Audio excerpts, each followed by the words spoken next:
Welcome to the Faster, Easier, Better show. This podcast is short, fun, and jam-packed with good ideas that you can start using right away. Welcome to another episode. I am your co-host, Ellen, and today I'm going to talk to you about distractions. We all encounter distractions all the time. And, there are those ones that show up that we don't expect. The computer goes down, our kids get sick, we get sick. There's so many different distractions. I could spend the whole episode talking about each distraction we encounter. But the ones that really get us in trouble are our distractions that we like. That could be social media. It could be the news. It could be video games. It could be books. It could be people. There's all these distractions that we enjoy. And honestly, our brain's default mechanism is to go to things that are distracting and enjoyable. They're a comfort zone. I'm going to take time right now and play my game because that makes me happy.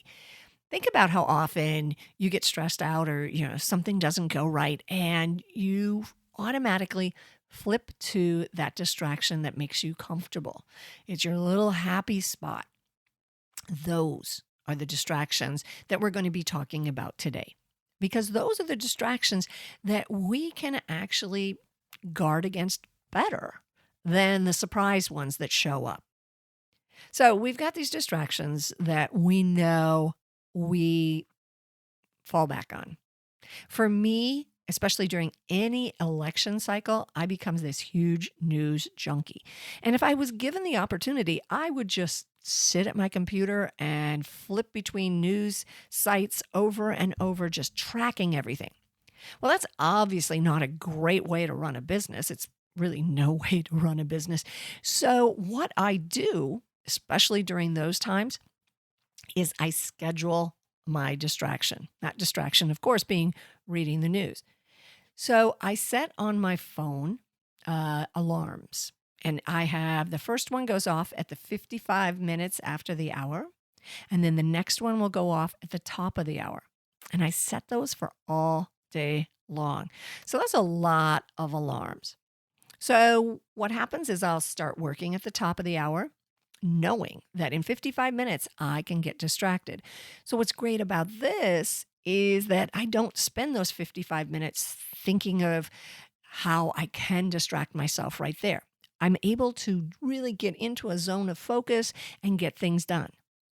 And then at 55 minutes after the hour, the alarm goes off and I can stop what I'm doing and look at the news. That's it. I know for the next 5 minutes, I can look at the news and be distracted and in my happy comfort zone. But then at the top of the hour, the alarm goes off and I go back to work. So it's great. I already know I get that 5 minutes of checking things out, and that's going to happen every hour of the day.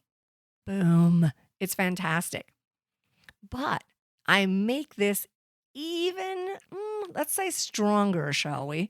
And I not only schedule my distraction, I make it awkward. I make it awkward to do. So that means rather than just sitting at my desk and flipping over to a news channel, I put the news on my tablet. The only way I can read the news is if I'm looking at it on my tablet. And the only way I can read is if I am up and walking back and forth in the living room. Now, this accomplishes a couple things. If I were to just flip over and look at a news site on my computer where I've been working all day, then nothing changes. I'm in the same physical state. And it would be so easy just to ignore that second alarm at the top of the hour. But because I'm up and walking around and I'm in a different physical state, it's not comfortable.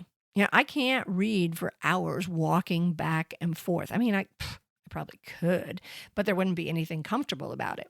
So I'm making it awkward by walking back and forth. Now, you don't have to do that with your distraction. You could play video games with gloves on.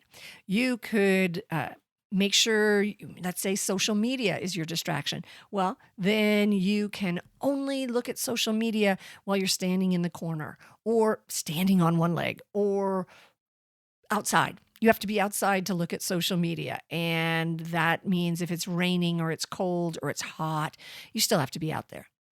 So you figure out a way to make the performance of your distraction, make it awkward, and you schedule it. Now, this will prevent you from having your distractions take away too much of your time.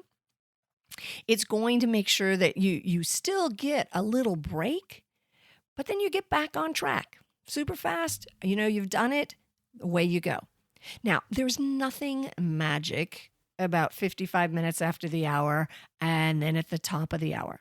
Maybe you want something longer that you're going to work. Maybe you're going to work for an hour and then take 15 minutes for your distractions. Maybe you take 7. I don't care. You just figure out what works for you when you schedule them and then figure out a way to make your performance of that distraction, just to make it awkward. Because the more comfortable you are, the more likely you are just going to dig in and stick with that distraction, whether you should or not. We're always going to get distracted. There always are going to be things that surprise us and take us away, but it's those ones that we know we're going to do that we have control over. So, time your distractions and make them awkward. And then be back with us again next week for another episode.